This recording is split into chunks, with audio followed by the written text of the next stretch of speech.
واتقوا الله الذي تساءلون به والأرحام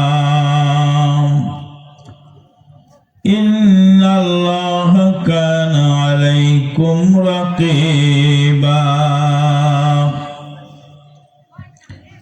يا أيها الذين آمنوا اتقوا الله وقولوا قولا سديدا يصلح لكم أعمالكم ويغفر لكم ذنوبكم ومن يطع الله ورسوله فقد فاز فوزا عظيما. وقال تعالى اتبعوا ما أنزل إليكم من ربكم ولا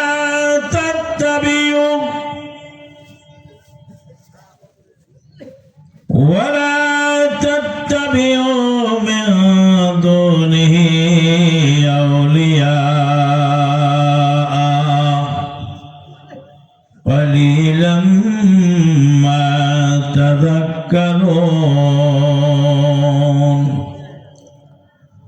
কত যে ঝামেলা তাও, কত যে ঝামেলা তাও, দিন রাত ছুটাছুটি সকাল ও সাঁঝে, সময় হয় না তার দিনের কাজে, শুধু সময় জোটে না তার দিনের কাজে। দিন কায়েমের তরে মনে তার সারা জাগে না, ভীতি ও ক্ষতির পথ একদম ভালো লাগে না। কত কাল কেটে গেল, কত কাল কেটে গেল, কত আয়োজনে, কতদিন চলে গেল বিনা প্রয়োজনে। কত কাল কেটে গেল, কত আয়োজনে, কতদিন চলে গেল বিনা প্রয়োজনে, শুধু সময় জুটল না তার দিনের কাজে। কত যে ঝামেলা তাও, দিন রাত ছোটাছুটি সকাল ও সাঁঝে, সময় হয় না তার দিনের কাজে। ওয়াজ মাহফিলগুলি প্রায় নষ্ট হওয়ার পথে। আগে মুরব্বীরা ওয়াজ শুনতেন মনোযোগ দিয়ে, ওয়াজ হতো হাতে গোনা কয়েক জায়গায়। এখানে কামালিয়া চালা মাদ্রাসায় হতো, আর ওখানে কাঞ্চনপুর মাদ্রাসায়, আর ওখানে টেঙ্গুরিয়াপাড়া মাদ্রাসায়।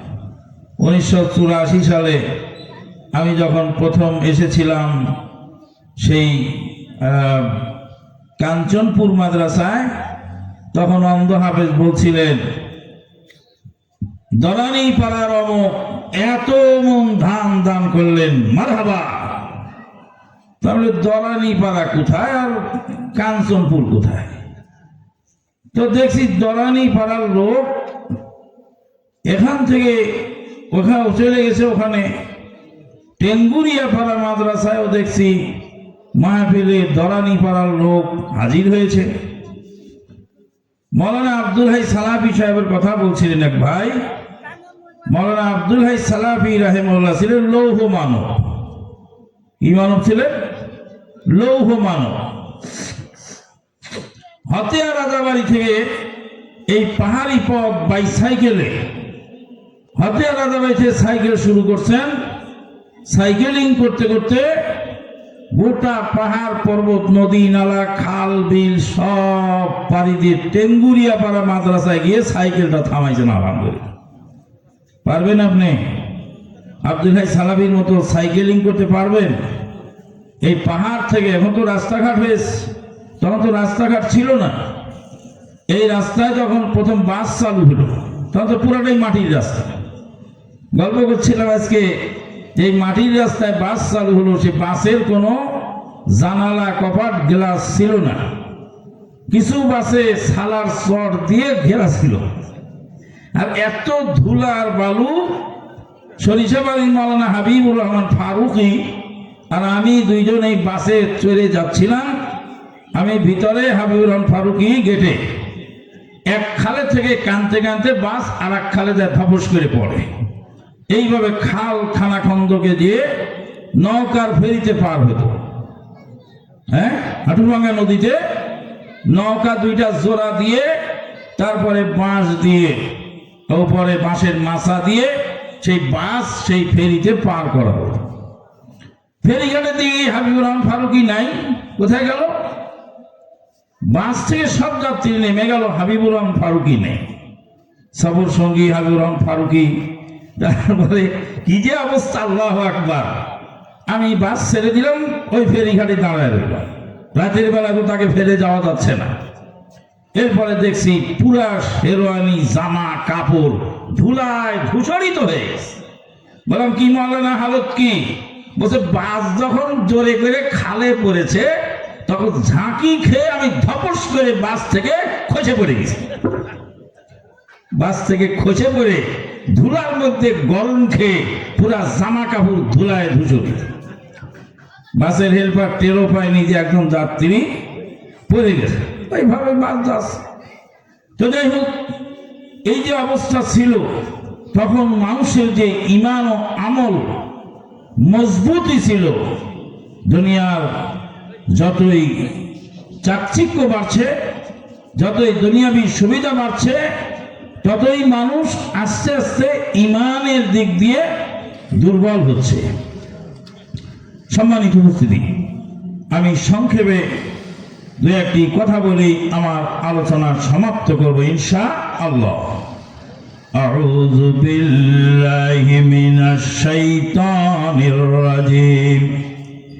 ইয়া আইয়ুহাল্লাযীনা আমানু লা তুলহিকুম আমওয়ালুকুম ওয়ালা আওলাদুকুম আন যিকরিল্লাহ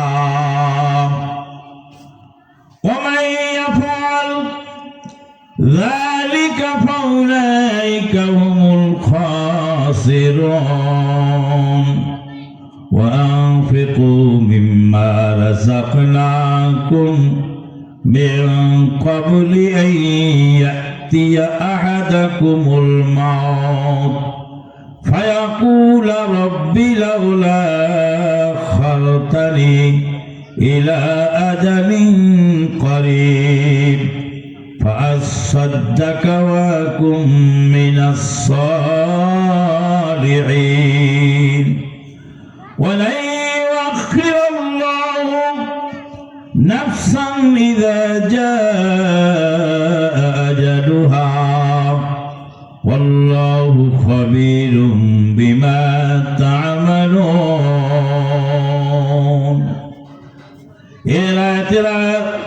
এর আগের আয়াতে আল্লাহ পাক বলেন ওয়ানফিকু মিম্মা ইয়া আইয়ুহাল্লাযীনা আমানু কুনু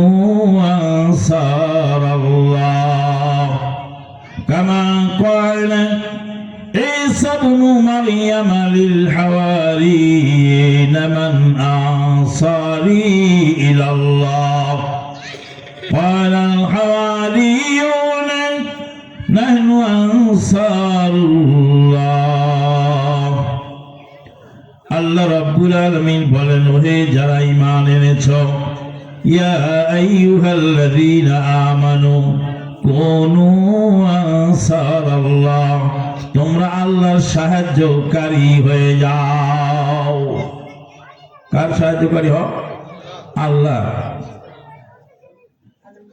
আল্লাহ রাব্বুল আলামিন অন্য আয়াতে বলেন ইন তানসুরুল্লাহ ইয়ানসুরকুম ওয়া ইউসাব্বিত আকদামাকুম, তোমরা যদি আল্লাহকে সাহায্য করো, আল্লাহ তোমাদেরকে সাহায্য করবেন আর তোমাদের পদসমূহকে দৃঢ় করবে। আল্লাহকে সাহায্য করলে আল্লাহ আমাদেরকে সাহায্য করবে। আল্লাহকে সাহায্য করলে আল্লাহ বলেন, বান্দা তোমার ক্ষুদ্র শক্তি দিয়ে, সামান্য শক্তি দিয়ে তুমি আমাকে সাহায্য করো, আমি বৃহত্তর শক্তি দিয়ে তোমার জানমাল, ইজ্জত, হুরমত সব কিছু হেফাজতের জিম্মাদার হয়ে যাওয়া। যেটুকু শক্তি আমার আপনার আছে এটুকু আল্লাহরই দেওয়া। কার দেওয়া? আল্লাহর দেওয়া। আল্লাহ রাব্বুল আলামিন বলেন, ওয়ানফিকু মিম্মা রাযাকনাকুম, আমার রাস্তায় ব্যয় করো যা আমি তোমাকে রুজি হিসাবে দিয়েছি। আমার দেওয়া সম্পদ থেকে তুমি ব্যয় করো, আমার দেওয়া সম্পদ থেকে তুমি খরচ করো। আল্লাহ রাব্বুল আলামিন বান্দাকে রুজি দিয়েছেন। রুজির মানে টাকা পয়সা শুধু নয়, টাকা পয়সাও রুজি, ঈমান আমল রুজি, ইলম কালাম রুজি, সুস্থতা রুজি, ভালো স্ত্রী রুজি, ভালো সন্তান রুজি। আল্লাহ রাব্বুল আলামিন বান্দাকে যা কিছু দিয়েছেন তার কল্যাণের জন্য সবগুলি রুজির অন্তর্ভুক্ত হয়।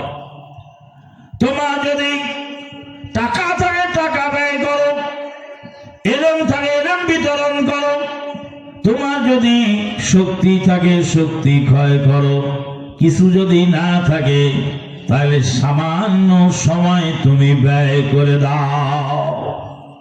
মসজিদের নববীতে একজন মহিলা ঝাড়ু দিতেন। কে ঝাড়ু দিতেন? মহিলা। আমাদের দেশে মহিলা তো মসজিদে আনা মহা পাপ।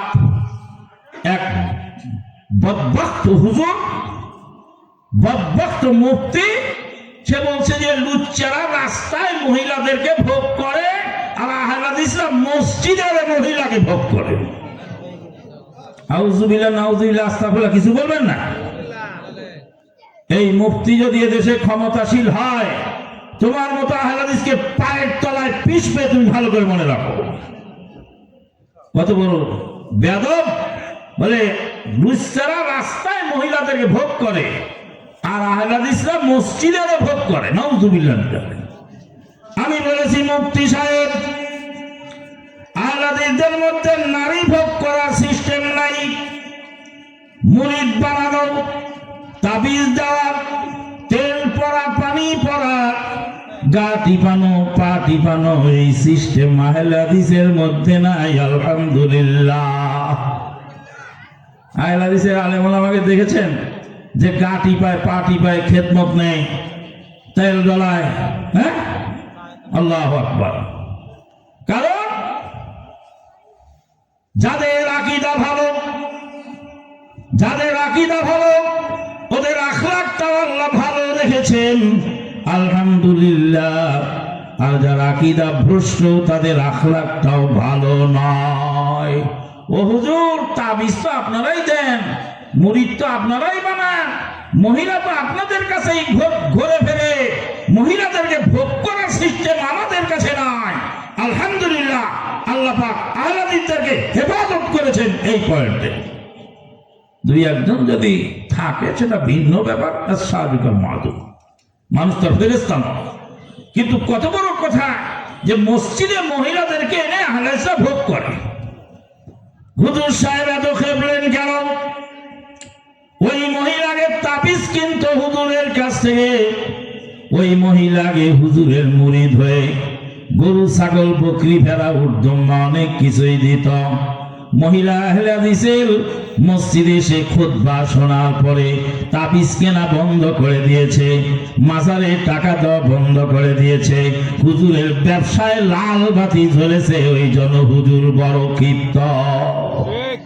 আমাকে একজন বললেন যে বিড়াল যদি কাঁটা খায় আর বিড়ালের মুখ থেকে যদি কাঁটাটা আপনি কেড়ে নেন তো বিড়াল বাঘের মতো আপনাকে আক্রমণ করবে।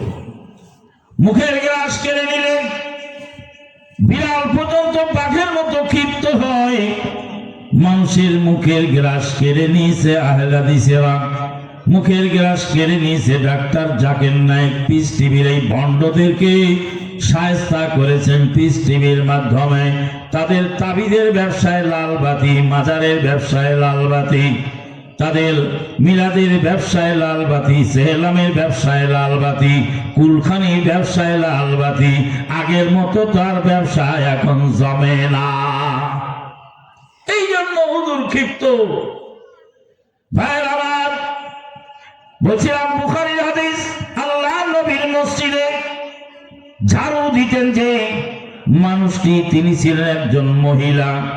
একজন মহিলা মসজিদে নববী ঝাড়া পুছা করে পরিষ্কার পরিচ্ছন্ন করে দিয়ে যেতেন।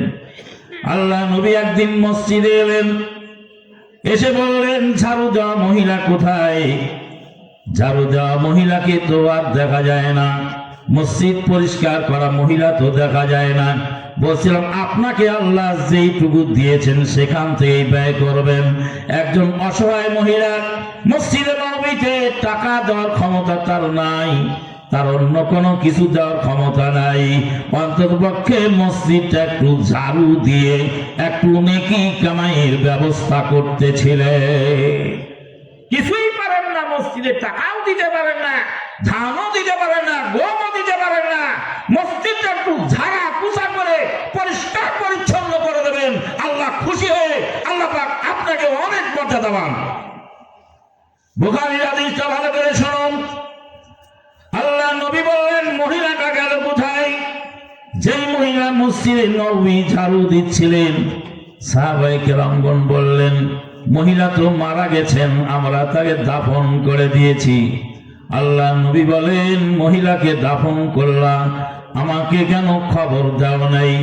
সাহাবায়ে কেরামগণ বললেন শীতের রাত, রাতের বেলায় আপনাকে কষ্ট দেওয়া ভালো মনে করি নাই, এই জন্য আমরা জানাজা পড়িয়ে মহিলাকে দাফন করেছি। আল্লাহ নবী বললেন দুল্লানি আলা কবরেহা, মহিলার কবরটা আমাকে দেখায় দাও। আল্লাহ নবী কবরের পারে দাঁড়ালেন, কবরকে সামনে রেখে জানাজা পড়ালে। কথা কি বোঝা যায়? কি বোঝা যায়? প্রথম বোঝা গেল মহিলা মসজিদে উঠতেও পারবে, সালাতও পড়তে পারবে, ঝাড়ু দিতে পারবে, মহিলা মসজিদ ধুয়েও দিতে পারবে। সকাল 10টার সময় মুসল্লি কেউ থাকে না, মহিলা আসলো, মসজিদটা ধুয়ে পুছে পরিষ্কার করে দাও, নো প্রবলেম। আপনার ঘর কাজের মহিলা যাবে, তখন আপনার সমস্যা হয় না। মসজিদ মহিলা চাইলে সমস্যা কি হয়? তার মানে মহিলা মসজিদ ঝাড়তে পারবে, মহিলাদেরকে ঘৃণা করার কিছু নাই। মহিলা মসজিদে নববী পরিষ্কার করেন, আল্লাহ নবীর দৃষ্টিগোচর হয়েছে, আল্লাহর নবী খোঁজ খবর নিচ্ছেন মহিলা কোথায়। এমন গরিব মহিলা মসজিদে নববী ঝাড়ু দেন, বিশ্ব নবী তার খোঁজ খবর রাখেন আর বলেন সে মহিলা কোথায়। হ্যাঁ, আমরা তো অনেক সময় নিজে পেট ভরে খাই, গাড়ির ড্রাইভারের খোঁজ রাখি না, দারোয়ানের খোঁজ রাখি না, নিজের আশেপাশে যারা থাকে তাদের খোঁজই রাখি না। এই জন্য আমি কোন জায়গায় গাড়ি নিয়ে গেলে বলি যে আমার এই ড্রাইভারকে আগে খাওয়ায় দাও, একটু শোয়ানোর ব্যবস্থা করো। আমি তো না খেলেও চলতে পারে, কিন্তু ড্রাইভারের খাওয়া জরুরি, ওর ঘুমটা বেশি জরুরি। ও যদি না ঘুমায় তাহলে কি করে ব্রিজকে সাইড দিয়ে দিবে? এক লোক গাড়ি অ্যাক্সিডেন্ট করেছে, ওকে জিজ্ঞেস করলে সাংবাদিক গাড়িটা কিভাবে অ্যাক্সিডেন্ট হলো, বলে খেয়ে দিয়ে তো গাড়ি শুরু করলাম চালু, তারপরে গাড়ি চলছে, চোখে একটু ঘুম ঘুম ভাব, গাড়ি চালাচ্ছি তো দেখছি একটা ট্রাক আসছে, ট্রাকটাকে সাইড দিলাম, চলে গেলাম। তারপরে বাস এলো, বাসকে সাইড দিলাম, প্রাইভেট কারকে সাইড দিলাম, তারপর একটা ব্রিজ আসতেছে, ব্রিজকে সাইড দিয়ে দিলাম। ব্রিজকে কি দিল? ব্রিজকে সাইড দেওয়ার পর কি হয়েছে? মানে ঘুমায় গেছে, কোনো খবর নাই। আমি বলি আমানুল্লাহ মাদানী কালকে অ্যাক্সিডেন্ট করে ঠ্যাং ভেঙে গেছে, এই খবর যদি আপনি পান আপনার কষ্ট লাগবে না? যে আমাদের এখানে প্রোগ্রাম করে গেল, ড্রাইভারকে ঠিক মতো ঘুম না পাড়তে দিলে সেই ড্রাইভারের জীবন যেমন হুমকির মধ্যে, তার চেয়ে বেশি হুমকি হয় যাত্রীর জীবন। আল্লাহ নবী একজন ঝাড়ুদার মহিলার খবর নিচ্ছেন, তার মানে আল্লাহ নবীর কাছে ছোট বড় সবাই সমান ছিলেন। আল্লাহর নবী বললেন, ঝাড়ুদার মহিলাটা কোথায় গেল? সাহাবায়ে কেরামগণ বলেন, রাত্রে মারা গেছে, আমরা তাকে দাফন করে দিয়েছি। আল্লাহর নবী বললেন, আমাকে খবর দিলা না কেন? হাদিসের এই অংশতে বোঝা গেল, মানুষ যদি মারা যায় সব মানুষকে কষ্ট দেওয়া উচিত নয়। আর আমাদের যে মরো আর বাঁচো, আমার বাপের জানাজায় তুমি আসতেই হবে। আমার বাপ মরে গেছে, তুমি আসবা না, তার মানে তোমার সাথে সম্পর্কই নেই। জানাজার সালাত কি ফরজে কিফায়া না ফরজে আইন? কথা বলেন। জানাজার সালাত ফরজে কিফায়া। কিছু মানুষ আদায় করলে বাকি সবার পক্ষ থেকে কি হয়ে যায়? হয়ে যায়। আমার মেজো মামা মারা গেল, আমি পাবনায়, মারা গেছে আমি ঢাকায়। আমার আম্মাকে বললাম, আম্মা মেজো মামা মারা গেছে, আমি কি পাবনায় আসবো জানা যায়? আমার আম্মা বলেন, বেটা এখন অবেলা, আকাশে মেঘ জমেছে, ঝড় তুফান হওয়ার সম্ভাবনা, তোমাকে আসতে হবে না, তুমি ঢাকায় থাকো, ওখান থেকে তোমার মামার জন্য দোয়া করো। তোমাকে আসতে হলে লাশ আটক করে রাখতে হবে, জানাজা দাফনে বিলম্ব হবে। জানাজা দাফনে বিলম্ব হওয়াটা শরীয়ত বহির্ভূত কাজ, এটা শরীয়ত অনুমোদন করে না।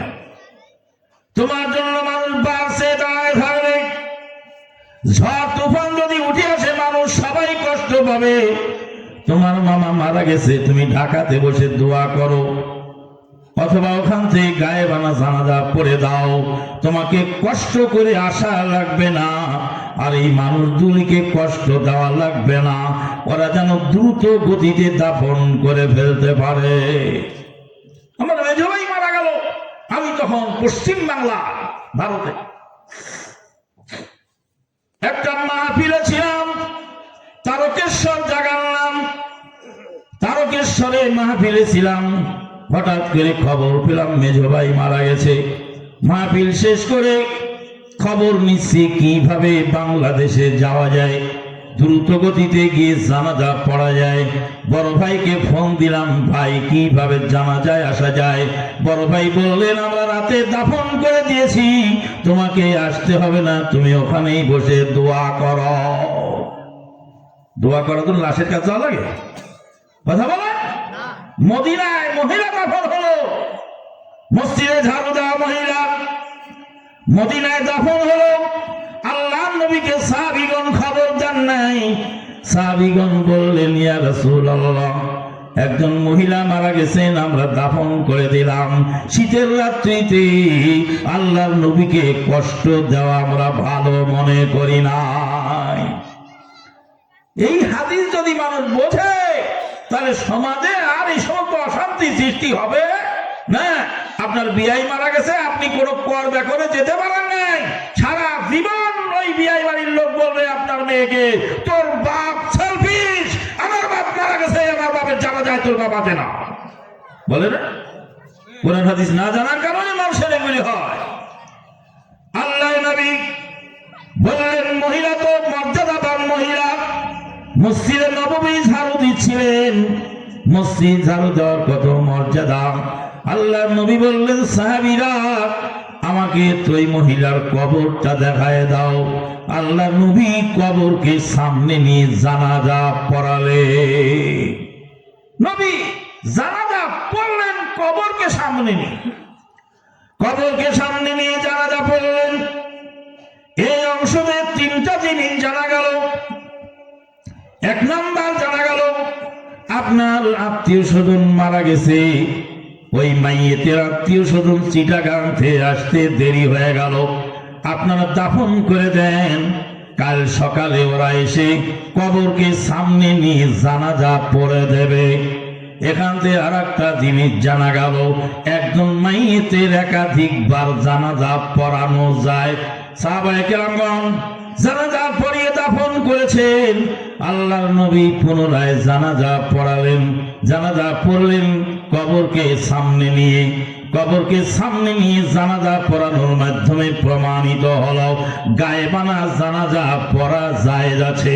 কারণ কবর সামনে, লাশ তো সামনে নাই, লাশ চোখের আড়ালে, চোখের আড়ালে লাশ হলে ওটার নাম হলো গায়েবানা। গায়েবানা জানাজার এটা একটা দলিল পাওয়া গেল। কথা কি বোঝা যায়? একটা হাদিস থেকে আপনি যদি হাদিসটা ভালো করে বোঝেন, অনেক শিক্ষণীয় বিষয় আছে। আল্লাহর নবী জানাজা পড়িয়ে দিলেন। মসজিদে নববীর ঝাড়ুদার মহিলা, মর্যাদা তার কত বেশি, আল্লাহর নবী স্পেশাল ভাবে তার জানাজা পড়লেন। সম্মানিত উপস্থিতি, বলছিলাম আল্লাহর রাস্তায় খরচ করতে হয়। আপনার টাকা আছে, টাকা খরচ করবেন। আপনার বিদ্যা আছে, বিদ্যা খরচ করবেন। আপনার শক্তি আছে, শক্তি খরচ করবেন। আপনার বুদ্ধি আছে, বুদ্ধি দিয়ে জাতির উপকার কল্যাণ করবেন। আপনার বুদ্ধি শক্তি কিছু নাই, অন্তর্পক্ষে মসজিদটা একটু ঝাড়ু দিয়ে দিবেন যাতে কিছু নেকি হয়ে যায়। আল্লাহ বললেন, আমাকে তুমি সাহায্য করো, তোমার সামান্য শক্তি দিয়ে আমাকে সাহায্য করো, আমি আল্লাহ বৃহত্তম শক্তি দিয়ে তোমাকে সাহায্য করব। তারপরে আল্লাহ বললেন, আর তোমাদের পদসমূহকে দৃঢ়তা দান করবেন। পায়ে পরীক্ষার হলে যদি পা কাঁপতে থাকে, পরীক্ষার হলে যদি শরীর কাঁপে, ইন্টারভিউ বোর্ডে যদি শরীর কাঁপে, জানা প্রশ্নগুলি ভুলে যায়, সঠিক উত্তর দিতে পারে না, পা স্থির থাকবে। দুনিয়াতে একটা সিরাত আছে আর আখিরাতে একটা সিরাত আছে।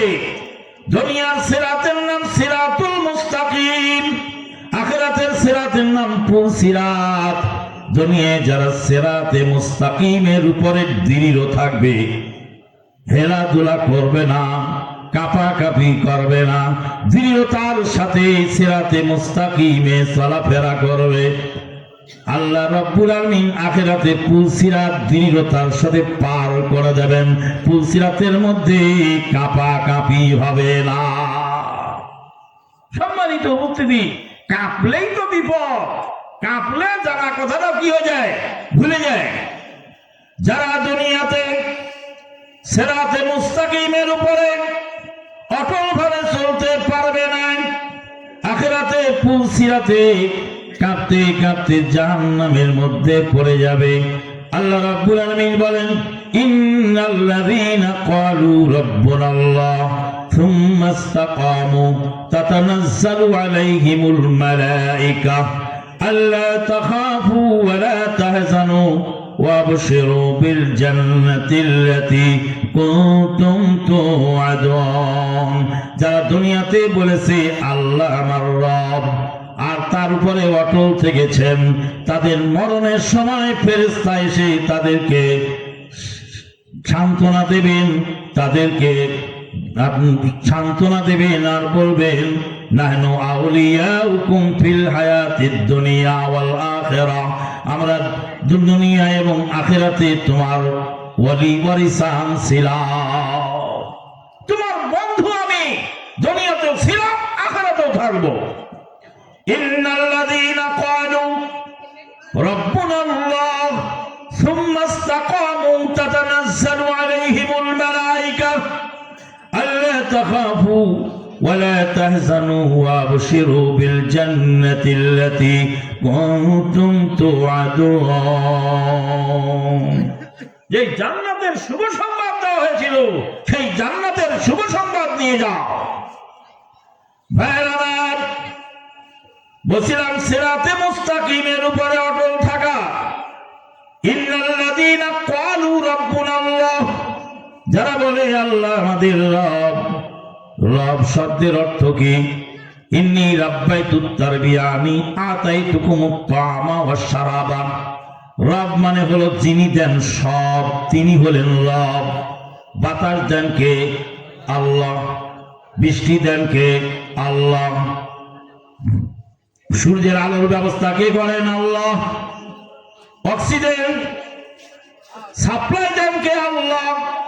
কার্বন ডাই অক্সাইড নিষ্কাশন করেন কে আল্লাহ, সুস্থতা দেন কে আল্লাহ, অসুস্থতা দেন কে আল্লাহ, সন্তান দেন কে আল্লাহ, যিনি দেন সব তিনি হলেন রব। যিনি হলেন সব, যিনি দেন সব তিনি হলেন রব।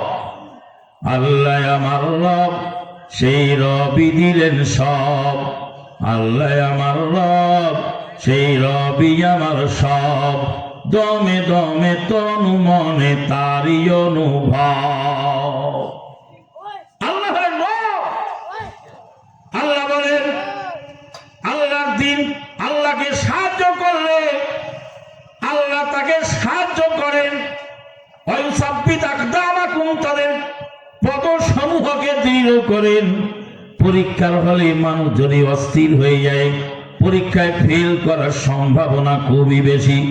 মদিনা ইউনিভার্সিটিতে লেখাপড়া করেছি, 60 মার্কে পাস। কত মার্ক? 60 মার্কে পাস।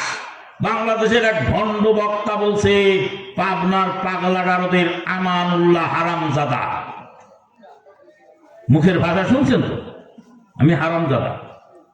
এদেশের একজন ডক্টর, ডক্টর বদ্দক্কমিনা উহাদের স্টেজে বলে পাবনার পাগলাগারদের আমানুল্লাহ হারামজাদা। নাউজুবিল্লাহ।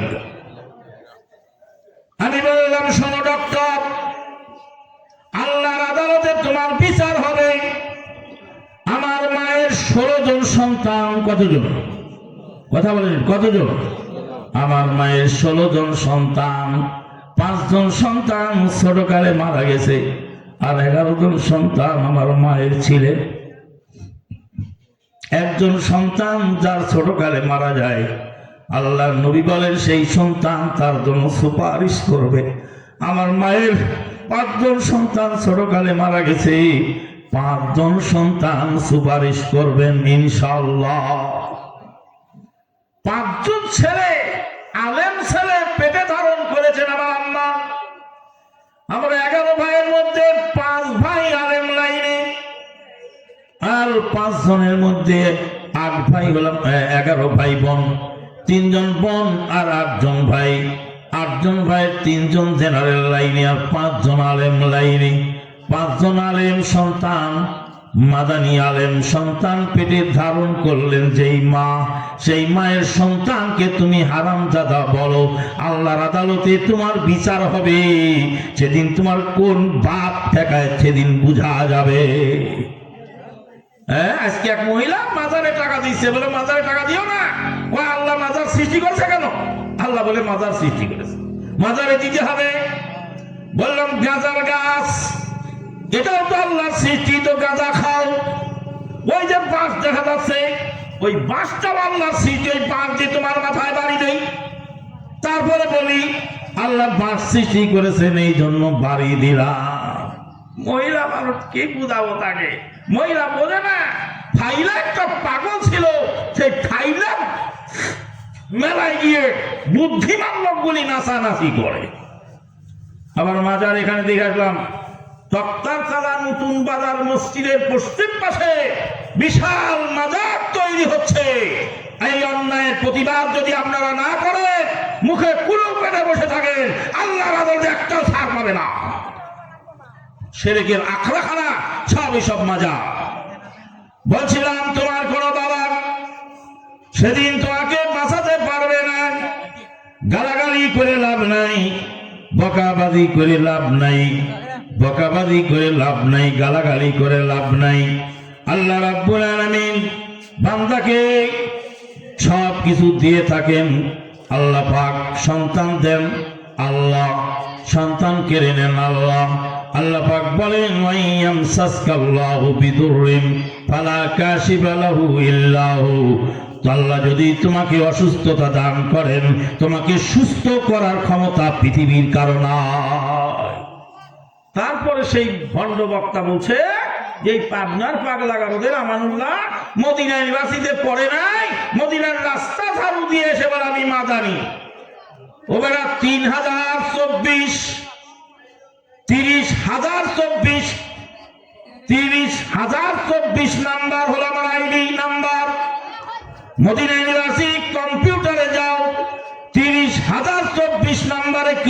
করো, আমার ডাটা বের হয়ে আসবে, আমি কত সালে ভর্তি হলাম, কতদিন ওখানে লেখাপড়া করলাম, কোন বিল্ডিং এ থাকলাম, সব কিছু লেখা আছে।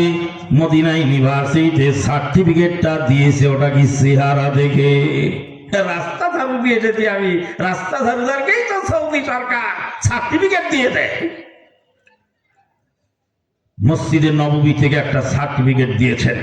মসজিদে নববী সুন্নত তাদরিসে ডক্টর ফায়েজ আল ফায়েজ তার মধ্যে লিখেছেন কাদিস্তাফাদা মিনহু কাসীরুম মিনাল হুজ্জাজ ওয়াল জুবার ওয়া যালিকা বিউসলুবিহিল মুতামাইয়িজ ওয়া ইলকাহিল লিউসলুবিহিল লাবিক ওয়া ইলকাহিল মুতামাইয়িজ, তার অনন্য বাচনভঙ্গি, তার অসাধারণ বক্তব্যে হাজার হাজার হাজিরা তার বক্তব্যে উপকৃত হয়েছে।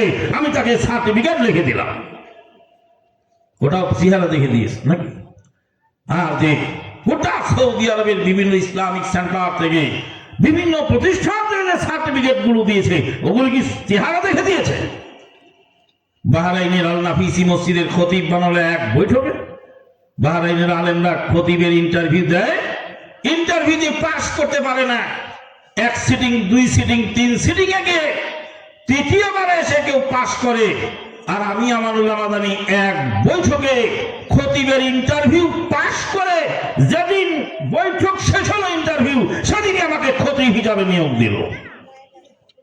সরকারি মসজিদের সরকারি বেতন প্রায় লাখ টাকার মতো ছিল আমার পার মান্থ আর্নিং। সেই সময়, সেই সস্তার সময় সেখান থেকে আমি ছেড়ে দিয়ে চলে আসি দিনের দাওয়াতের স্বার্থে এই দেশের মাটিতে।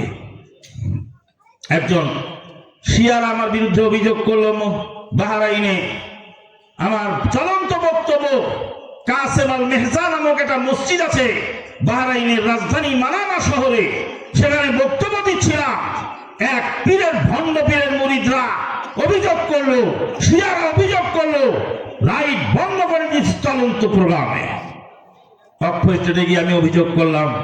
অভিযোগ করার পরে অক্ষ স্টেটের একজন বড় আলেম শেখ সালেহ আল গালেব, তিনি ফোন দিলেন ওই কাসেম আল মেহজা মসজিদের ইমামকে, বললেন তুমি আমানুল্লাহ মাদানীর প্রোগ্রামে লাইট বন্ধ করেছ কেন?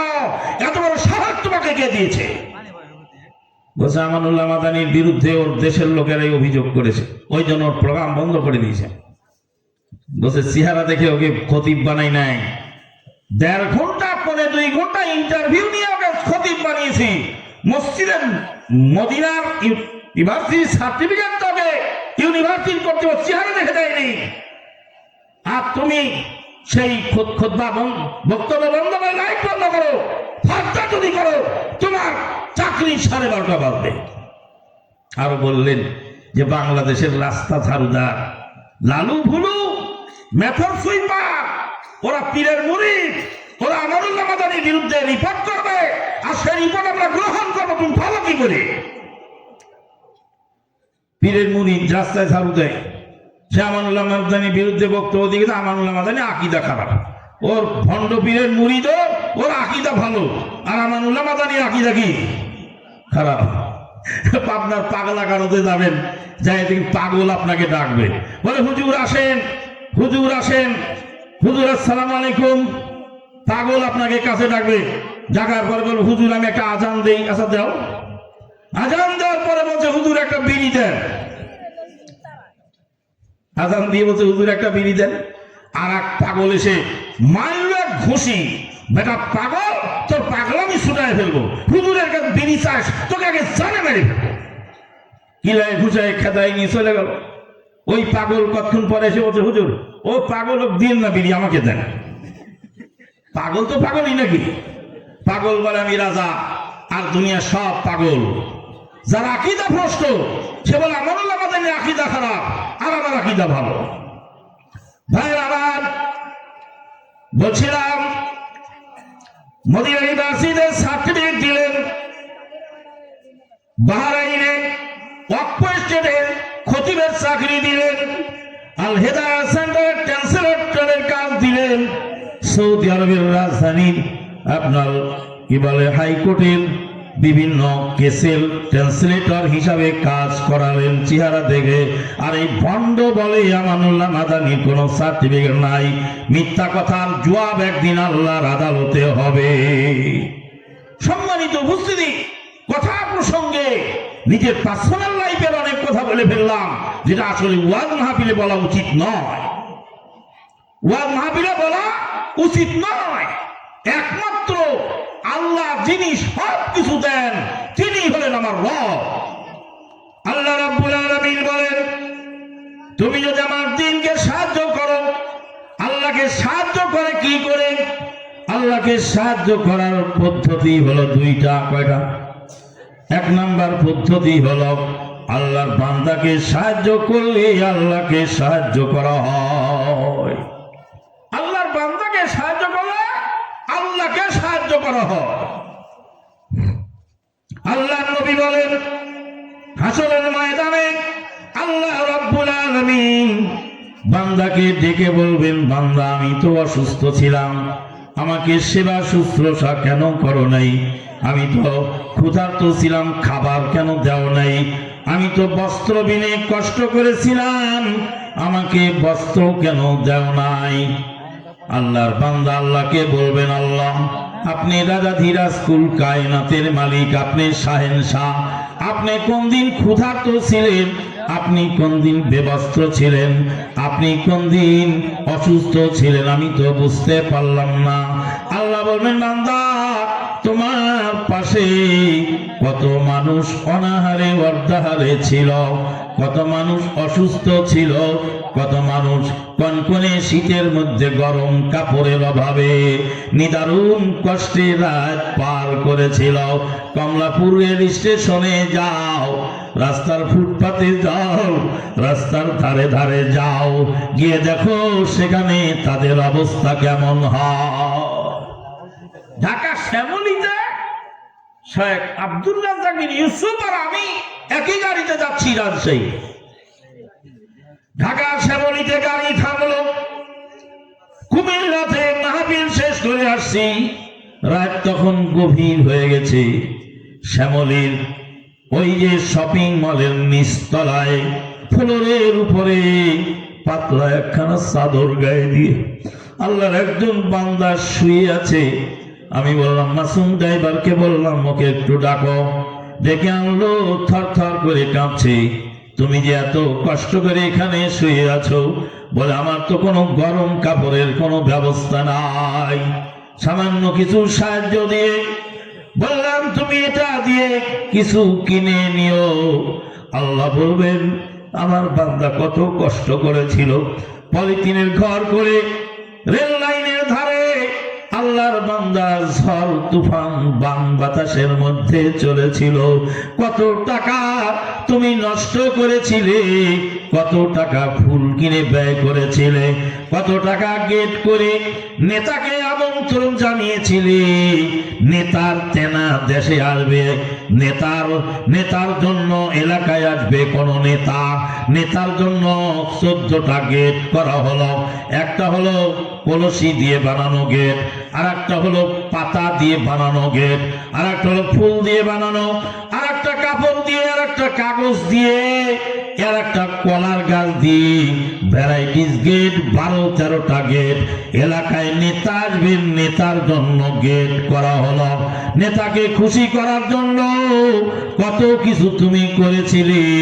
তোমার বাড়িতে অনুষ্ঠানে কত লক্ষ লক্ষ টাকার খাদ্য নষ্ট হয়েছিল। তোমার পাশে গরিব দুঃখী মানুষ ছিল, তাদেরকে যদি তুমি দিতে, তবে আমার আল্লাহকে দেওয়া হতো। কথা কি বোঝা যায়? বুকাও ফাঁকার জ্বর লেহ পহেলাতে, তাওয়াজু গাছের জ্বর মিলাও তার সাথে। আল্লাহ নবী বলেন, আল্লাহর গরিব দুঃখী বান্দাকে সাহায্য করলে আল্লাহকেই সাহায্য করা হয়। আল্লাহ বলবেন, ক্ষুধার তাড়নায় কত আদম সন্তান ছটফট করেছিল, পেটের ব্যথায় সারা রাত চিৎকার করে কেঁদেছিল, 20 টাকার ট্যাবলেট না কিনতে পেরে রাতের ঘুম পাড়তে পারে নাই পেটের ব্যথায়। 20 টাকার ট্যাবলেট যদি কিনে দিয়ে তাকে সাহায্য করতে, আমি আল্লাহকেই সাহায্য করা হতো। কত টাকার খাদ্য তোমার বাড়িতে নষ্ট হয়ে যায়। রাস্তায় টাইলস বিছাইছ, ঘরে টাইলস বিছাইছ, মসজিদের বাইরে ভিতরে টাইলস বিছাও, কিন্তু মসজিদের ইমামের ঘরের চাল দিয়ে পানি পড়ে, তুমি মসজিদ কমিটি সেটা খোঁজ রাখো না। আছে না এরকম মসজিদ? টাইলস তো মসজিদের ভিতরে দিয়েছে, বাইরেও দিয়েছে, বাথরুমে দিয়েছে, বাউন্ডারি ওয়ালেও দিয়েছে, কিন্তু মসজিদের মুয়াজ্জিনের ঘরের চাল দিয়ে পানি পড়ে। সকালবেলা মুয়াজ্জিন এসে কনকনে শীতের মধ্যে আজান দেয়, কাঁপতে কাঁপতে মসজিদে আসে, একটু আজান দেরি হয়ে গেলে রাখাল চাকরের মতো ব্যবহার তুমি করো কমিটির লোক। একটা দিন একটা চাদর কিনে দিয়ে কি বলেছো, মুয়াজ্জিন সাহেব তুমি শীতের মধ্যে তুমি আজান দাও, আমার তরফ থেকে এই চাদরটা কিনে দিলাম, এটা গায়ে দিয়ে আজান দিও। করে না এগুলি? আর রুগী দেখতে যায় আর কিছু ফল নিয়ে যায়। ওর যখন খাবারের এনার্জি ছিল তখন কেউ দেয় নাই, এখন খেতে পারে না, ফল স্তূপ লাগায় দিয়েছে। আমি আমানুল্লাহ মাদানী রুগী দেখতে গেলে কোনো ফলমূল কিনার ধার ধারি না। রুগী দেখে রুগীর কাছে বলে আমার জন্য একটু দোয়া করবেন। আল্লাহ নবী বলছেন রুগীর, অসুস্থ রুগীর দোয়া আল্লাহর দরবারে কবুল হয়, মুসাফিরের দোয়া আল্লাহর দরবারে কবুল হয়। মুসাফিরকে, মেহমানকে একটু আগায় দিলে, গন্তব্যস্থলে পৌঁছায় দিলে একটা নেকি হয়ে যায়। মুসাফিরকে একটু খাবার দিলে নেকি হয়ে যায়। মুসাফিরকে একটু রেস্টের জায়গা দিলে নেকি হয়ে যায়। তোমার বাড়িতে গরম বিছানায় নেই, মুসাফিরকে শুইতে দিলে নেকি হয়ে যায়। মুসাফিরের নেক দোয়া কবুল হয়ে যায়। মুসাফিরের সঙ্গে খারাপ ব্যবহার করলে, মুসাফিরের নিঃশ্বাস যদি তোমার উপর লাগে, তোমার জীবন ধ্বংস হয়। আল্লাহ নবী বলেন অসুস্থ ব্যক্তির দোয়া কবুল হয়। অসুস্থ ব্যক্তির হাতের মধ্যে আমি আমানুল্লাহ মাদানী কিছু টাকা দিয়ে বলি, তোমার যা দরকার কিনে খেও আর আমার জন্য দোয়া করো। হয়তোবা তার ফলের প্রয়োজন নাই, ওষুধের টাকা বাকি আছে, এখনো দিতে পারছে না। ছেলেরা চিকিৎসা করাচ্ছে, কিন্তু ছেলেদের ভিতরে টাকা খরচ করতে করতে এক সময় কি হয়ে যায়, টাকা শূন্য হয়ে যায়। ওষুধের দোকানে বাকি আছে, অথবা ওষুধ ডাক্তার লিখে দিয়েছে, আনতে পারছে না টাকার অভাবে। আপনি ফল কিনে নিয়ে ওখানে স্তূপ মারলেন, ফলের চেয়েও কি কিছু ক্যাশ টাকা দিলে উপকার হয়ে যায়। বলছিলাম আল্লাহ রাব্বুল আলামিন বলেন আমার বান্দাকে সাহায্য করলে আমাকে সাহায্য করা হয়। সাহায্যের মধ্যে আত্মীয় স্বজনকে সাহায্য করলে আল্লাহর নবী বলেন ডবল নেকি হয়ে যায়। আত্মীয়ের মধ্যে গরিব থাকলে তাকে সাহায্য করলে নেকি কি হয়, ডবল হয়। এখন আমাদের দেশে সবচেয়ে বড় প্রবলেম, আত্মীয়কে তো সাহায্য দেবেই না, তার পাওয়ার হকটাও দেয়। আপনাদের এলাকায় বোনের অংশ মেরে খাওয়া লোক আছে কিনা আমি জানি। গোটা বাংলাদেশে বোনকে ঠিক মতো সম্পদ দিয়েছে এরকম মায়ের বেটা বাপের বেটা জন্ম নেয়নি, দাঁড়ায় বলতে পারে আমার বোনকে কয়েক কান্তির হিসাব করে দিয়েছে। ভাই আমার ভালো করে শোনেন, কান লাগায় ভালো করে শোনেন। আমি আমানুল্লাহ মাদানী যদি এখন মারা যায়, আমার হাতের ঘড়ির দাম 2000 টাকা। 2000 টাকার ঘড়ি, এটা পুরাতন হয়ে গেছে, এটা সেকেন্ড হ্যান্ড ঘড়ি। যদি বেচতে যা চায় তো 500 টাকা হতে পারে না, 1000ই হলো। আমি যদি মারা যাই, আমার ছেলে, আমার মেয়ে, আমার মেয়েরা যদি দাবি করে আমার বাপের ঘড়ির অংশ আমরা ছাড়ব না, এই ঘড়ি বেচার টাকা যেই কয়টা হবে, ছেলেরা যেমন ভাগ পাবে, মেয়েদেরকেও ভাগ দিতে হবে, একটু ভাগও কম বেশ করা যাবে না। আগের জামানায় যারা কৃষকেরা এই জমি চাষ করতেন, জমি চাষ করার সময় একটা দড়ি দিয়ে এই জোয়ালের সাথে লাঙ্গলের ইশটা বেঁধে দেয়। ইশ চেনেন তো? যারা কৃষি কাজ করেছেন তারা ইশ চেনেন। ইশ যে লাঠিটা লাঙ্গলের ভিতরে থাকে ওটা জোয়ালের সাথে বেঁধে দেওয়া হয়, ওটার নাম ইশ। ছোট ছেলেরা বুঝবে না কারণ ওরা তো জানেই নাকি।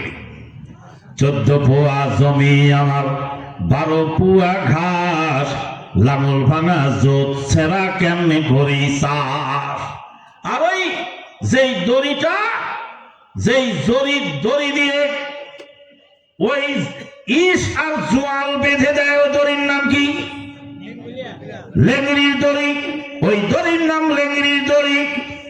আর যেই দড়ি দিয়ে গরুর গলা থেকে জোয়ালের সাথে বাঁধে ওই দড়ির নাম কি?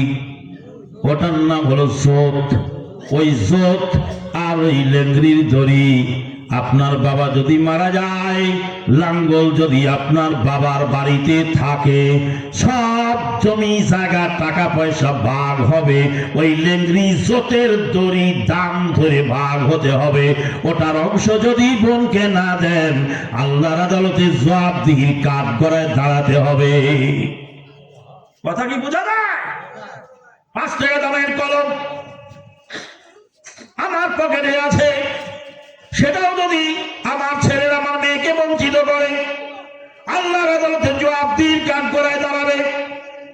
মা বোনেরা শোনেন, বাবাজিরা শোনেন, ভালো করে শোনেন। আল্লাহর নবী জামানায় একজন মহিলা আটা ছানতেছিলেন রুটি বানাবার জন্য। মহিলা রাতের বেলায় আটা ছানছেন রুটি বানাবার জন্য। জয়তুনের তেলের বাতি টিম টিম করে জ্বলছে পাশে। মহিলার কাছে খবর এলো তোমার স্বামী মারা গেছে। মহিলা বললেন, ইন্না লিল্লাহি ওয়া ইন্না ইলাইহি রাজিউন। স্বামী মারা যাওয়ার খবর শুনলে মহিলাদের কি হয় আপনারা জানেন বা না জানেন? আমি আমানুল্লাহ মাদানী জানি। ওই যে টাঙ্গাইলের তেল দুয়ারে আমার মিতা ছিলেন, ওনার নাম কি? আমানুল্লাহ খান আল মাদানী। আমানুল্লাহ খান মাদানী মিতাজি মারা গেলেন। সেই দিন আমি সিলেটে প্রোগ্রামে গেলাম। টাঙ্গাইলের ওই যে কি বাজারের সুরুজ বাজার, সুরুজ বাজারের পাশে আর একটা বাজার আছে। সেই সুরুজ বাজারের পূর্ব দিকে আর একটা বাজার, ও বাজারের নাম কি?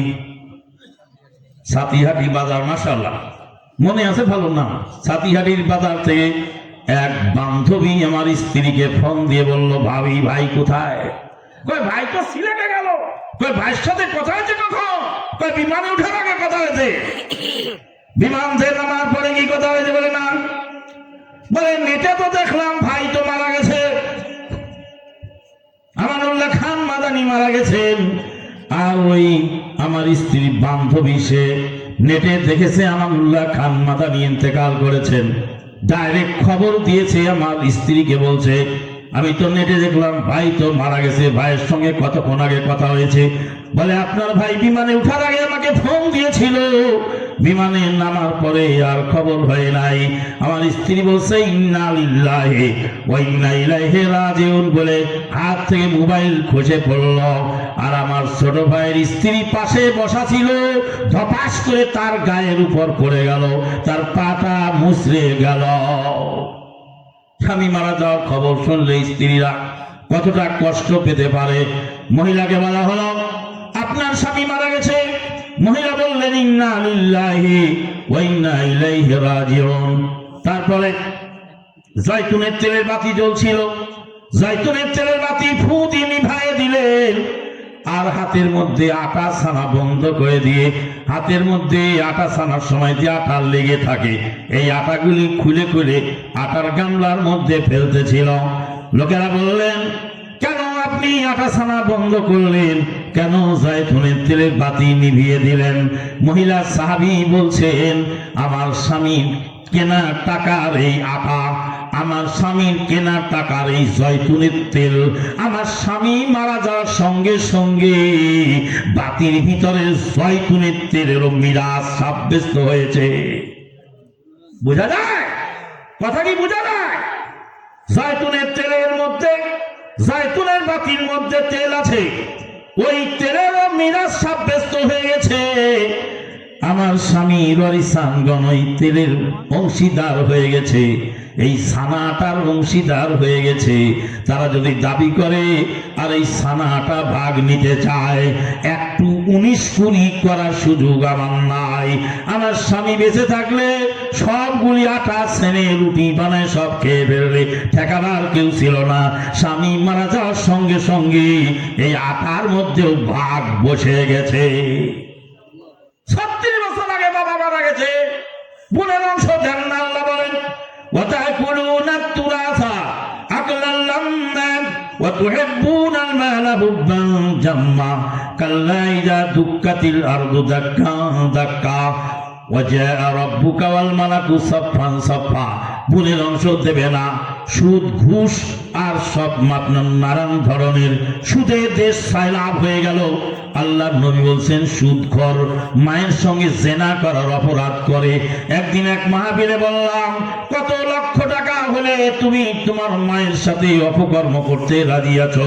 একজন লোক দাঁড়াও, এত লক্ষ টাকা দিলে আমি মায়ের সাথে অপকর্ম করতে পারবো? কেউ দাঁড়ালো না, কেউ দাঁড়ালো না, হাজার হাজার মানুষ। বললাম নবী বলেছেন যে ব্যক্তি সুদ খায়, 1 দিরহাম পরিমাণ সুদ খায়, 36 বার জেনা করার পাপ তার নামায় আমলে বিবদ্ধ হয়। আপনার জন্য ভিক্ষে করে খাওয়া হালাল, আপনার জন্য যাকাত খাওয়া হালাল। আপনি যদি অভাবী হন, আপনার জন্য ফিতরার চাউল খাওয়া হালাল, আপনার যাকাতের মাল খাওয়া হালাল, কিন্তু সুদ খাওয়া হালাল নয়। আল্লাহ পাক মরা গরু হারাম করেছেন, শুকর হারাম করেছেন, ওখানে বলেছেন জান বাঁচাবার জন্য এগুলি খাওয়া যায়। কিন্তু সুদ যেখানে হারাম করেছেন সেখানে বলেন নাই জান বাঁচাবার জন্য সুদ খাওয়া যায়। কে শোনে কার কথা? কে শোনে কার কথা? আমি অভাবে পড়ে সুদ খাই, তুমি অভাবে পড়ে সুদ খাও, আল্লাহর কাছে জবাব দিও ভালো করে। অভাবে পড়ে সুদ খাও তুমি।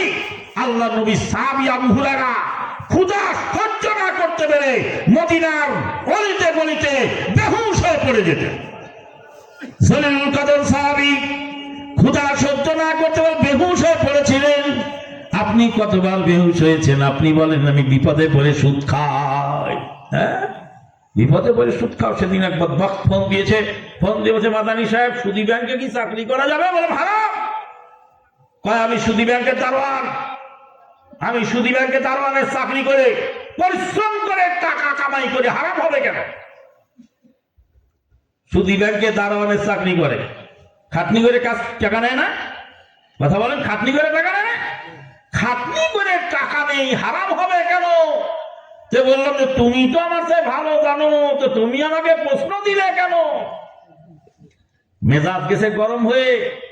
বললাম দেহ ব্যবসায়ী মহিলাকে জিজ্ঞেস করে দেখো।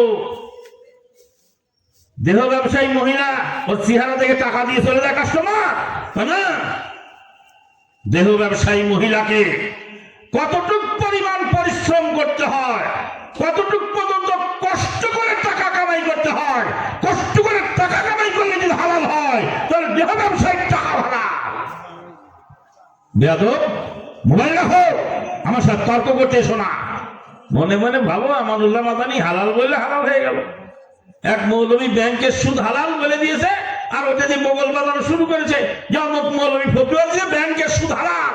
এদেশে অসংখ্য ভণ্ড মৌলবী আছে, সেই ভণ্ডর মধ্যে সবচেয়ে বড় ভণ্ড কাজী ইব্রাহিম। নাম বলে দিলাম এই কারণে, এই ভণ্ড গোটা জাতিকে ভণ্ডামি করে শেষ করে দিচ্ছে। একবার করোনার সময় ফতুয়া দিল যে ইটালি থেকে মামুন মারুফ ফোন দেখে স্বপ্ন দেখে বলেছে যে বাংলাদেশে করোনা ভাইরাস আসবে না। এই ভণ্ড মুফতির কথা। এই ভণ্ড মুফতি কাজী ইব্রাহিম ফতোয়া দিয়েছে যার রক্ত বি পজিটিভ সে দিনদার, আর যার রক্ত বি নেগেটিভ সে বেদিন। আচ্ছা, রক্ত কি আমাকে আমি সৃষ্টি করছি না আল্লাহ সৃষ্টি করেছে? রক্তের সাথে দিনদার বেদিন কি করে হলো? তারপরে ভণ্ড মুফতি বসে ব্রয়লার মুরগি যারা খায় তারা সমকামী হয়। এরকম বাজে ফতোয়া দিয়ে গোটা জাতিকে বিভ্রান্ত করছে। ওদের দলের লোক একজন হিন্দু মালউনকে নির্বাচনের জন্য নিয়োগ করেছে। ওই ভণ্ড কাজী ইব্রাহিম বলছে যে ওই মালউনের ভিতর ঈমান আছে। কথা বুঝে যায়? তাহলে আলেম ওলামা কোথায়? মিথ্যা ফতোয়া দিয়ে, ভুল ফতোয়া দিয়ে এদেশে সুদী ব্যাংকে সুদকে হালাল করার জন্য মৌলবীকে খাম ধরায় দেওয়া হয়। সুদী ব্যাংকেও ধর্ম উপদেষ্টা আছে, কি যেন বলে ওটাকে, শরিয়া কাউন্সিল। শরিয়া কাউন্সিলের সদস্য হলে ওদের সুদকে হালাল করে সিগনেচার দিয়ে দিবেন, আপনাকে খাম দিয়ে দেবে। সম্মানিত, সুদ খাওয়া হারাম, ঘুষ খাওয়া হারাম, যৌতুক নেওয়া হারাম, বোনের অংশ মেরে খাওয়াটা হারাম। আত্মীয় স্বজনকে দান করলে ডবল নেকি হয়, আত্মীয় স্বজনকে দান করলে ডবল নেকি হয়। গত বছর এক ফাজিল মাদ্রাসায় ওয়াজে গেলাম, ফাজিল মাদ্রাসার প্রিন্সিপাল আমাকে টাকা দিল অল্প, বললাম এত টাকা, অল্প টাকা তো আমাকে দেয় না কেউ, আপনি এত অল্প টাকা দেন কেন? আমাদের লেভেলের মাঝহাবি বক্তারা লাখ লাখ টাকা চুক্তি করে যায়, তা আপনাদের হাতে টাকা ওঠে না কেন? হক্কানি আলেমদেরকে একটু সহযোগিতা করবেন, এটা কেন করেন না? বেদাতীদেরকে হেলিকপ্টার দিয়ে আনে, হেলিকপ্টার দিয়ে পৌঁছায় দেয়, আর বেদাতীদের একটা সিএনজি ওঠে না যে একটু সিএনজিতে আগায় দিয়ে আসো, বলে না এত রাত্রে যাওয়া যাবে না, ডাকাতে ধরবে। নাউযুবিল্লাহ মিন যালিক। তো বলছে ওই মুফতি, ওই মৌলবী বলছে যে আপনি আমার বন্ধু মানুষ, ওই জন্য কম দিলাম। ওরে ভণ্ড মৌলবী, আত্মীয় স্বজনকে যাকাতের টাকা দিলে ডবল নাকি? আত্মীয় স্বজনকে যাকাতের টাকা দিলে কয় নাকি? ডবল নাকি? আল্লাহর নবী বলছে রাস্তার গরিবকে দান করার চেয়ে আত্মীয়র মধ্যে গরিব থাকে তাকে দিলে ডবল নাকি। সাদাকাতুন নাসিলা। তা আমি যদি তোমার বন্ধু হয়ে থাকি, তোর তুলনায় তুমি আমাকে বেশি দিবে, তাহলে তোমার নেকি ডবল হবে। আর তুমি বলছো আমি বন্ধু, আর এই জন্য তুমি টাকা দিবে না, বলো কি তুমি? ইস্তেদলাল ফাসিদ। সম্মানিত বলতে বলছিলাম, আল্লাহর দ্বীনকে সাহায্য করলে, আল্লাহর বান্দাকে সাহায্য করলে, আত্মীয় স্বজনকে সাহায্য করলে, গরিব দুঃখী মানুষকে সাহায্য করলে আল্লাহকে সাহায্য করা হয়। 2 নম্বর সাহায্য, আল্লাহর দ্বীনকে সাহায্য করলে আল্লাহকে সাহায্য করা হয়। আল্লাহর দ্বীনকে সাহাবীগণ সাহায্য করেছিলেন কিভাবে? আপনারা ইতিহাস পড়লে আশ্চর্য হয়ে যাবেন। আল্লাহর নবী উহুদের যুদ্ধের ময়দানে 70 জন সাহাবী শহীদ হলেন। 70 জন সাহাবীর লাশ একত্রিত করলেন। 70 জনের মধ্যে 69টা লাশ পাওয়া গেল, একটা লাশ পাওয়া যায় না। আল্লাহ নবী বলেন 70 জন শহীদ হয়েছে, একটা লাশ কোথায় পাওয়া যায় না, কোথায় গেল? যুদ্ধের এক কোনায় একজন মহিলা হিজাব পরে এসেছেন। মহিলা আল্লাহ নবীকে ইশারা করলেন, ডাকলেন। আল্লাহর নবী কাছে গেলেন, মহিলাকে জিজ্ঞেস করলেন, কে তুমি, তুমি কি বলতে চাচ্ছ বলো। মহিলা বলেন, ইয়া রাসূলুল্লাহ সাল্লাল্লাহু আলাইহি ওয়াসাল্লাম, আপনার যুবক সাহাবী হানজালার স্ত্রী হলাম আমি। আপনার সাহাবী হানজালা রাদিয়াল্লাহু তাআলা আনহু উহুদের যুদ্ধে শহীদ হয়ে গেছেন। শহীদদেরকে তো বিনা গোসলে দাফন করা হয়, কিন্তু আমার স্বামীকে বিনা গোসলে দাফন করাবেন না। আমার স্বামীর শরীরে ফরজের গোসল বাকি ছিল। জান্নাত পিয়াসী সাহাবী আমার সঙ্গে মিলন করেছিলেন, মিলন করে গোসল ফরজ হয়েছিল। যুদ্ধের ডঙ্কা বেজে গেছে, আর রাহিল বলে আওয়াজ হয়েছে। গোসল না করেই তিনি যুদ্ধের ময়দানে শরীক হয়েছিলেন, তিনি শহীদ হয়েছেন। তার উপরে ফরজ গোসল বাকি ছিল। আল্লাহর নবী, শহীদদের তো গোসল দেওয়া হয় না, কিন্তু আমার স্বামীকে গোসল দিয়ে দাফন করতে হবে, এই গোপন খবর বলার জন্য আমি এসেছি, হে আল্লাহর নবী। আল্লাহর নবী বলেন, হানজালার লাশ কোথায় খোঁজো? হানজালার লাশ তো খুঁজে পাওয়া যায় না। আল্লাহর নবী আসমানের দিকে তাকালেন, দেখতে পেলেন আসমানের নিচে জমিনের উপরে মেঘের পানি দিয়ে ফেরেশতারা তাকে গোসল করাচ্ছে।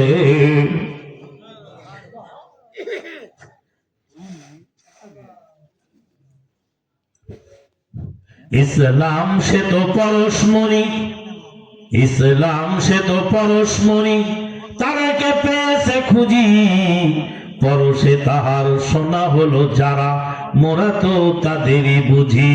হাউলাই আবাই ফাজিনি বিমিসলিহিম ইযা জামাতনা ইয়া জারিরুল মাজামিউ। সাহাবাদের ত্যাগ ও তিতিক্ষার বিবরণ দিতে গেলে রাতভর হয়ে যাবে। আল্লাহ নবী 70 জন সাহাবীর মধ্যে 69 লাশ পেলেন। একজনের লাশের শরীরে অসংখ্য তীরের দাগ। সাহাবীর নামটা কি ছিল? অসংখ্য তীরের দাগ, 86টা তীরের দাগ। কতটা? 86 তীরের দাগ একজন 3.5 হাত দেহের মধ্যে। সাহাবীর নাম যিনি বলবেন আমানুল্লাহ মাদানির কাছে একটা পুরস্কার নিয়ে যাবেন। বলেন তো দেখি সাহাবীর নাম কি ছিল? যদি না বলতে পারেন আমি বলে দেই, পুরস্কারটা আমাকেই দিয়েন। সাহাবীর নাম ছিল আবু দুজানা রাদিয়াল্লাহু তাআলা আনহু। আল্লাহর নবী আবু দুজানার লাশটা হাতে নিয়ে কাঁদছেন আর বলছেন, আমার আবু দুজানার শরীরে এত তীরের দাগ কোত্থেকে এলো? 3.5 হাত বডির মধ্যে 86টা তীরের দাগ, একটা অংশ তীরের দাগ থেকে খালি নয়। সাহাবায়ে কেরামগণ বলেন, ইয়া রাসূলুল্লাহ সাল্লাল্লাহু আলাইহি ওয়াসাল্লাম, আপনার সাহাবী আবু দুজানা যুদ্ধের ময়দানে আপনার সামনে যুদ্ধ করতেছিলেন। কাফেরদের নিক্ষিপ্ত তীর যতগুলি আপনাকে লক্ষ্য করে কাফেররা তীর মারে, আবু দুজানার তীরগুলি ধরে নেয়। কোনটা বুক পেতে ধরে নেয়, কোনটা পিঠ পেতে ধরে নেয়, কোনটা হাত পেতে ধরে নেয়, কোনটা পা পেতে ধরে নেয়। গোটা শরীর দিয়ে তীর সবগুলি ধরেছে। আবু দুজানা আপনাকে সেভ করার জন্য আবু দুজানার একটাই লক্ষ্য উদ্দেশ্য ছিল, কাফেরের তীর যেন একটা আল্লাহর নবীর গায়ে না লাগে। এই ছিল সাহাবীদের দ্বীনের খেদমত। এখন আমরা দ্বীনের খেদমত যে করি কিভাবে? নবীর মুহাব্বতে চোখের পানি ঝরে, নবীর জন্য মায়া কান্নন করি, কিন্তু নবীর সুন্নাতগুলি দাড়িগুলি কেটে চেঁচে ময়লার ঝুড়ির মধ্যে ডাস্টবিনে ফেলে দেই। সম্মানিত উপস্থিতি, আজকে আল্লাহর দ্বীনকে সাহায্য করলে, আল্লাহর বান্দাকে সাহায্য করলে আল্লাহর সাহায্য পাওয়া যায়। আপনারা কি আল্লাহর দ্বীনকে সাহায্য করবেন? কারা কারা করবেন? 2 হাত ধরে, 2 হাত করে, 2 হাত তুলে রাখেন। আল্লাহ তোমার বান্দারা তোমার দ্বীনকে সাহায্য করার অঙ্গীকার করেছে, তুমি কবুল করে নাও। বাম হাত নিচে নামান, ডান হাত পকেটে ঢুকান। বাম হাত নিচে নামায় ডান হাত পকেটে ঢুকান। পকেটে কেন ঢুকাবেন? মসজিদের উন্নয়ন করবে আজকের মাহফিল। যার পকেটে যা আছে, যে যতটুকু পারেন, 1000, 2000, 5000, 100, 200, 500, 1 টাকা, 2 টাকা, 5 টাকা, স্বেচ্ছাসেবকেরা দ্রুত ভিতরে নেমে পড়েন। যে যা দেন, অনেকে দিতে লজ্জাবোধ করে 5 টাকা, স্টেজে দিলে লজ্জা, ওই জন্য 5 টাকা নিয়ে আসে না। ওই 5 টাকা রুমালের মধ্যে, রুমাল নিয়ে যাও। কই ওঠো, কেউ একজন ওঠো তো। বাবা তুমি ওঠো, তোমার নাম কি? হ্যাঁ, বিসমিল্লাহ আলী আকবর। এই তোমার চাদরটা নাও, ধরো। তোমার চাদরের নেকি হবে আর তোমার হাঁটার নেকি আবার পাবা। আরেকজন ধরেন, ওর সাথে আরেকজন ধরেন, আরেকজন ধরেন। বাবা ওর ধরো, চাদরের কোনা ধরো। 10 জন 10 টাকা দিয়ে যা পাবে, আপনারা সমপরিমাণ নেকি পাবেন। আলহামদুলিল্লাহ। মা বোনেরা যারা পর্দার আড়াল থেকে ওয়াজ শুনলেন, তারা আপনারা প্রধান বক্তার হাতে অনেকে দেওয়ার জন্য অপেক্ষমান থাকেন। আপনারা যে যা পাবেন আল্লাহর রাস্তায় দিয়ে যাবেন। আল্লাহ পাক কবুল করুন, আল্লাহুম্মা আমিন। নদীরে কুল ভাঙে কুল গড়ে, এই তো নদীর খেলা। সকাল বেলার ধ্বনি রে তুই ফকির সন্ধ্যাবেলা। সকালবেলার ধ্বনি ফকিরের সন্ধ্যাবেলা হতে লাগে না। সিরিয়ার ভূমিকম্প হলো, কয়েক সেকেন্ডের মধ্যে 3 বিল্ডিং এর মালিক পথের ফকির হয়ে গেল। সকালবেলার ধ্বনি ফকির হতে সন্ধ্যা লাগে না, কয়েক সেকেন্ডের মধ্যে 3টা বিশাল বিল্ডিং এর মালিক পথের ফকির হয়ে গেল। আল্লাহ পাক আজকের এই মাহফিলকে কবুল করুন। আজকে মসজিদকে নবীর মসজিদের মতো মসজিদ বানাবার তো দান করুন। মসজিদ যেন জন্য কল্যাণমূলক হয়। আল্লাহ কবুল করুন। আমি মুসাফির হিসাবে এই দোয়াটুকু করেই বিদায় আরজ করলাম। মাননীয় সভাপতি মহোদয়, যিনি কোরআনের হাফেজ, আমরা একসঙ্গে যাত্রাবাড়ি মাদ্রাসায় এট এ টাইমে পড়ালেখা করেছি। তো হাফেজ আজহারুল ইসলাম হাফেজাহুল্লাহ, তিনি সমাপনী বক্তব্য দিয়ে যাত্রার সমাপ্তি ঘোষণা করবেন। আপনারা যা দান দেওয়ার বাকি আছে হাফেজ সাহেবের হাতে দেন। সুবহানাকা আল্লাহুম্মা বিহামদিক, আশহাদু আল্লা ইলাহা ইল্লা আনতা আস্তাগফিরুকা ওয়া আতুবু ইলাইক। আজকে জুমার রাত, আপনারা আমার জন্য দোয়া করবেন। আল্লাহ পাক যেন যতদিন বাঁচিয়ে রাখেন, দ্বীনের খেদমত করার তৌফিক দান করেন। ওয়া আখিরু দাওয়ানা আলহামদুলিল্লাহি রাব্বিল আলামিন। সুবহানাকা আল্লাহুম্মা বিহামদিক, আশহাদু আল্লা ইলাহা ইল্লা আনতা আস্তাগফিরুকা ওয়া আতুবু ইলাইক। আসসালামু আলাইকুম ওয়া রাহমাতুল্লাহি ওয়া বারাকাতুহু। সম্মানিত উপস্থিতি,